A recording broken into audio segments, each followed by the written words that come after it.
Like a face hugger? Oh my God. There we go. There you go. It's your face hugger. You give me a little alien with like dripping. That is so sexy. So hot. I'm a child. With only a few days left in 2023, it's time to look toward the future. The future of horror movies for 2024. Thankfully, the strikes are all done and all finished, and every production is back on track. Some of them are significantly behind. It was kind of a benefit that the writer's strike ended earlier so that at least they could get the writer's portion of production underway. We're way behind schedule. Not everything has a release date. Some of them are just TBD, to be disclosed at a future date, at a future time.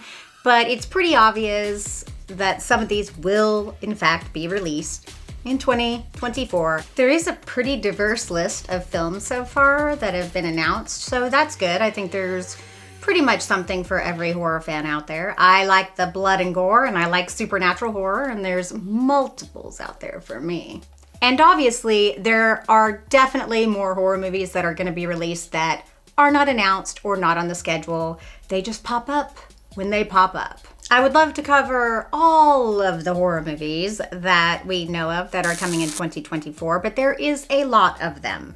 And a lot of them I just don't have enough information on, so I'm going to cherry pick some of my favorites. Admittedly, some of these I am more excited about than others, but all of the ones that I chose are ones that I am definitely planning on checking out myself. I'm going to begin with the ones that have an actual release date, and then I'll talk about the ones that I'm 99.9% certain will be released within 2024. Releasing on January 19th, very, very soon, we have Founders Day. Directed by Eric Blomquist, starring Naomi Grace, Devin Druid, and William Russ. One of the reasons I am so excited about this film is because Eric has directed two films that I think are phenomenal because of the acting in them. She Came from the Woods and Night at Eagle Inn. He definitely focuses on the performances of his actors, and he gets stellar performances. In the days leading up to a mayoral election, a small town is rocked by a serial killer. Feels pretty slasher type to me, and maybe a little revenge-ish, so I think this one is gonna be a really fun slasher film. I also really think this movie is going to be very cool because it does obviously remind me a little bit of Thanksgiving. Releasing on April 5th, we have The First Omen, directed by Arkasha Stevenson, starring Bill Nye, Nell Tiger Free, and Ralph Ineson. If you know anything about me, some of my favorite horror films are religious supernatural films like The Exorcist, like The Omen, and this is in fact a prequel to The Omen from 1976, which is a fabulous film. The story centers around an American woman who is sent to Rome to work for the church, and while she is there, she discovers a sinister plot that centers around the birth of Satan. I love Bill Nye. I think he's a phenomenal actor, so I think he's going to bring a lot to this. Nell Tiger Free stars in Servant, the Apple original series that you should check out, which is wonderful. In The Omen, the whole thing is that Damien's mother is not a woman, but like a jackal. I wonder if they're going to continue along those storylines or they're going to switch that up. I do really love the Omen series, and I enjoyed several of the movies, so I am excited about checking this one out. Releasing on June 7th, we have The Watchers, directed by Ishana Shyamalan, starring Dakota Fanning, Georgina Campbell, and Alwyn Foray. And yes, Ishana Shyamalan is, in fact, the daughter of M. Night Shyamalan, who also has a movie releasing this year called Trap. The story centers around Mina, played by Dakota Fanning, who finds herself trapped in an Irish forest that is not on any map, and she discovers that she must rush to a bunker every evening so that she can be observed by these creatures or watchers. So they come and basically treat the humans like a zoo and watch them. And apparently, if you don't make it to the bunker in time, it's really bad for you. I'm very excited about this one. I think it's going to be very good. Ishana directed several episodes of Servant. If you haven't seen it, it's the Apple original television series, and it's wild and crazy. And she did a phenomenal job at this. So I think this, as her first full-length feature film, will be awesome. And I can't wait to see what she does. Releasing August 14, we have Alien Romulus, directed by Fede Alvarez, starring Kaylee Spaney, Isabella Merced, Archie Renault. Yay! I am a huge Aliens fan. So this movie really excites me. This film takes place in between Alien and Aliens. So we do have a timeline. And what I find most fascinating is that on the IMDb, there are no character names for the actors. So what does that mean? We love Ripley. So if they could have another Ripley installment, I am here for that. I think it will be amazing.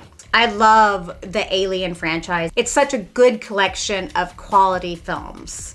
So I really hope, and I do believe that this is going to fit well within the franchise. I feel like this one, for some reason, it's going to be the least likely to disappoint me. Maybe because I'm pretty easy when it comes to alien films. September 6th, we have Beetlejuice #2, directed by Tim Burton, starring Michael Keaton, Winona Ryder, Jenna Ortega, Catherine O'Hara, Monica Bellucci, Willem Dafoe. I mean, the cast is amazing on this one.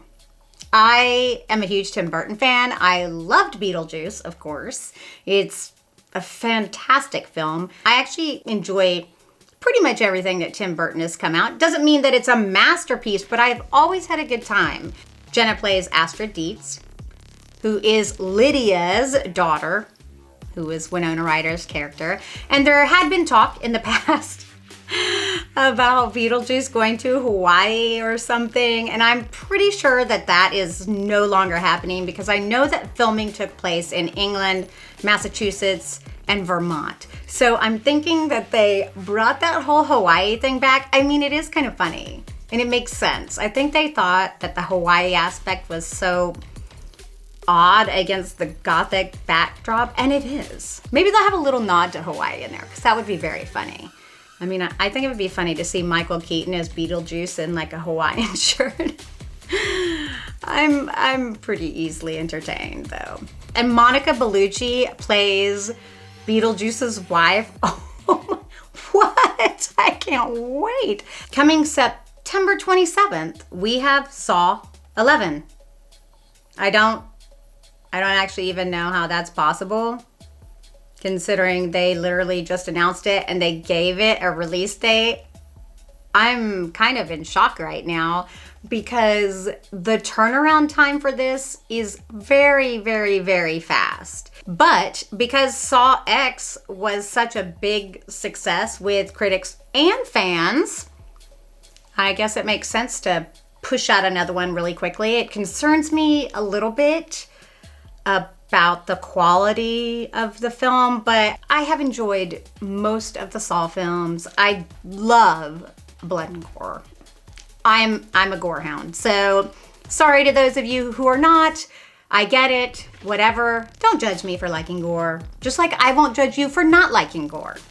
I'm tired of that shit. If you like gore, great. If you don't like gore, great. We really have no real information on the plot or even when the movie is set or any of the actors or anything confirmed, so it could go anywhere.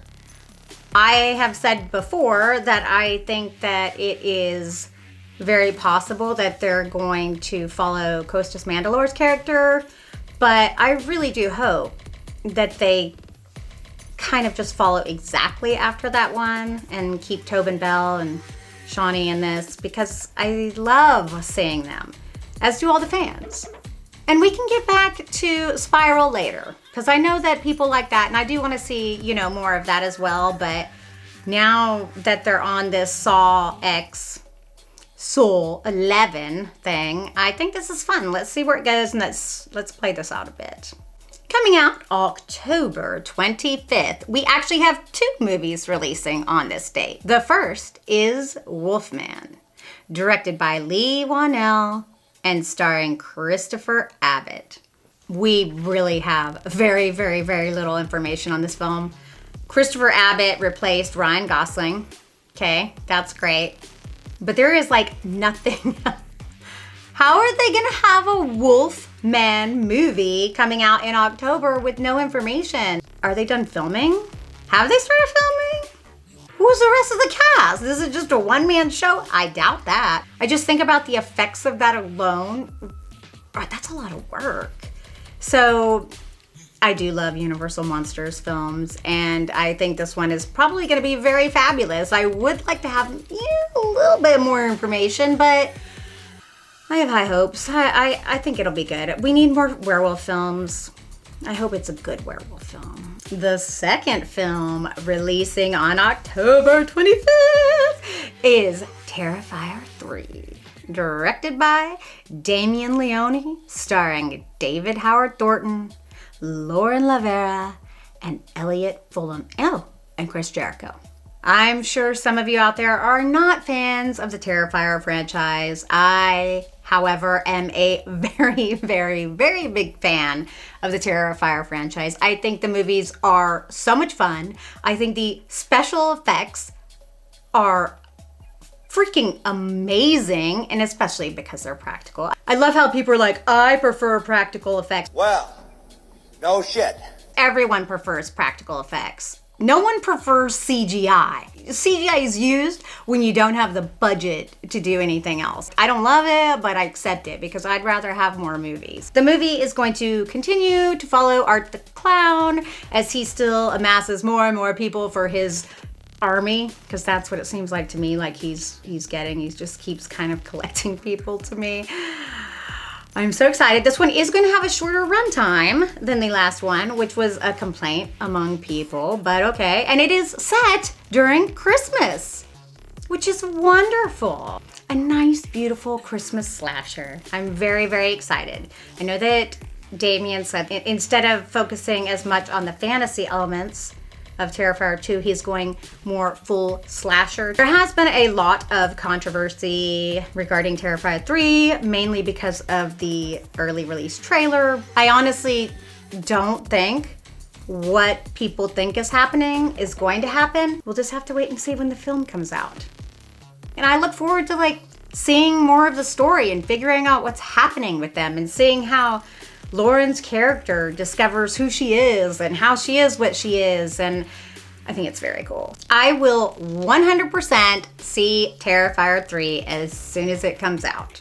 Now, for a wonderful Christmas release of December 25th, we have Nosferatu, directed by Robert Eggers, starring Bill Skarsgård, Nicholas Hoult, and Willem Dafoe.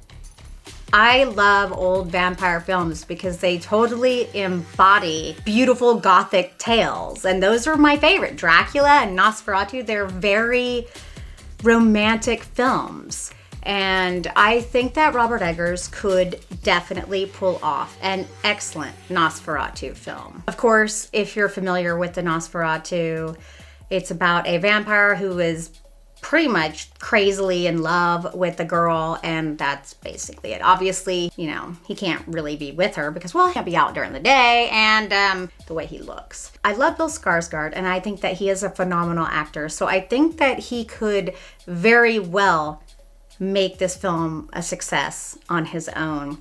I mean, when you take a film that's so old and so classic and such an amazing piece of cinema and try to recreate that, I would be so nervous right now. I would never touch that. That's ugh.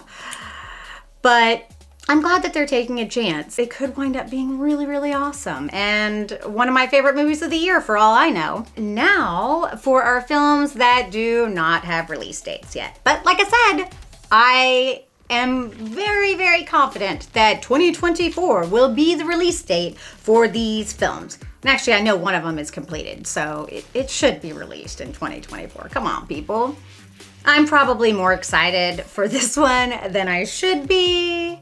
The Toxic Avenger, directed by Macon Blair, who is one of the writers, along with the one and only Lloyd Kaufman. It stars Kevin Bacon, Elijah Wood, and Peter Dinklage, and I am sold. I'm in.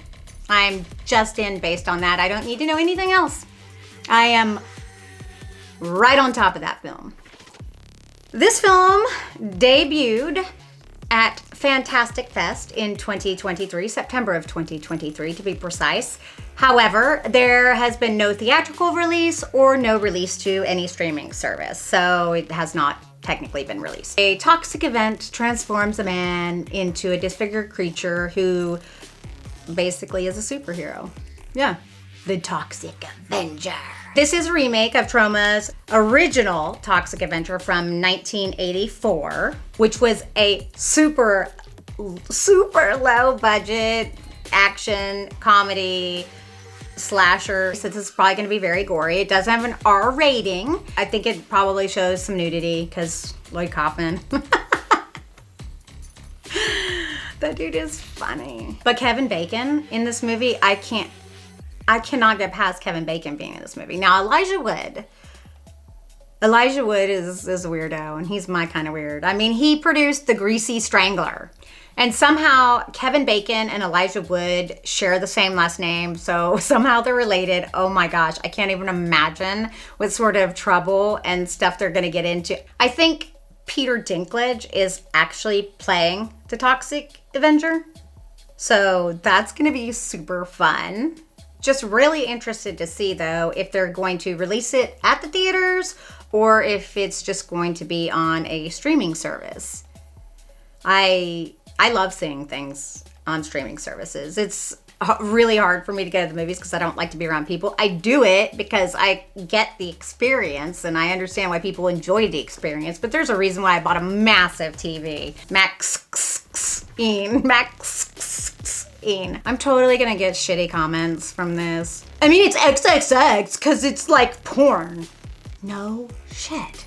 Directed by Ty West, of course, starring Mia Goth, Michelle Monaghan, and Elizabeth Debicki. If you've seen X and Pearl, I know that you will want to see this film as well. I can't wait to finish up this trilogy. This one is a direct sequel to X and is set in 1985. By what little we have been shown, it looks like Maxine is still trying to live her Hollywood dreams. I love Mia Goth in these roles. I was not a fan of Infinity Pool, but in this, she's where she needs to be, and I think she's amazing in it. I love Michelle Monaghan as well, and I'm really excited to see what her role is in this film as well. I think it's going to be amazing. Ty West is a great director. Mia Goth, great. This is going to round out our trilogy, and I am definitely going to be watching this one. And Witchboard, directed by Chuck Russell, starring Madison Eisman, Jamie Campbell, Aaron Dominguez. This is a remake of Witchboard from 1986. Oh yes, the one starring Tawny Katane. Love Witchboard. It's crazy because just a few weeks ago, we did a deep dive on Decades for 1980s for Gruesome Magazine, and it was obviously Witchboard. I think that it's time for this film to get a remake. It's been long enough. It's not the best film ever made, but you know what? Tawny Katane was really good in that film. So credit should go to her. We've had lots of Ouija board films in the past, and they have been good and bad, and usually bad, really. So I'm hoping maybe this one will be great. I really also hope that they have the fun psychic chick. Oh, from the original Witchboard. She was wonderful. Return to Silent Hill, directed by Christoph Gans, starring Jeremy Irvine and Hannah Emily Anderson. Now, this film is based on Silent Hill 2, the game by Konami. So it's about a man who receives a letter from his dead wife. Awkward. And he travels to the town of Silent Hill, obviously to explore what is happening, what's going on. Now, I know a lot of people liked the Silent Hill films, and I know a lot of people did not like the Silent Hill films. I enjoyed the Silent Hill films. Did I love both of them? No, not necessarily, but I will tell you, one of the things that I love about the films is the whole atmosphere, the feel. They're very cold and creepy, and I like that about a film. Next, I need to do a Horror Idols with Barbara Crampton. What are some movies that you're looking forward to for 2024? Is there something that you would have added to the list that I didn't? Let me know in the comments below. And as always, I really do hope that you have the most amazing day, my spooky darlings. Is that you, Satan? Look, it actually focused on my fingy. And my face! Oh, look. Oh, it works so good. Maybe. No. It's totally possible. Whoa. What if? Doesn't take much. Just